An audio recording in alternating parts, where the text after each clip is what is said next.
আমার বাড়িওয়ালা মানে আমার হাজব্যান্ডটা কত লক্ষ্মী। আমি বাবুরে ঘুম পাড়াইতে গেছিলাম, তো এখন বাজে হলো দুপুর 2টা 20 মিনিট।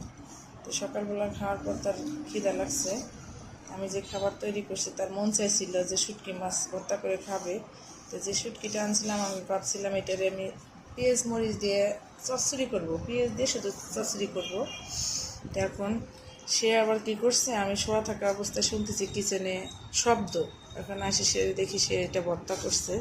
তো এটা ভর্তা করার আগে দেখি মাছের সাথে আঁশটা খুলতে পারে নাই। তাই আমি আবার বললাম যে এটা মাছের সাথে আঁশ রয়েছে, সেটা আবার পরিষ্কার করলো। তো এখন নিজে নিজেই ভর্তা করছে, নিজে নিজে খেতে বসে গেছে। কত লক্ষ্মী না, মাঝে মধ্যে এলোমেলো করে ফেলে, যেরকম গাছগুলা ভালো করতে যায় সেটা ছাদের গাছগুলো মারি ফেলছে।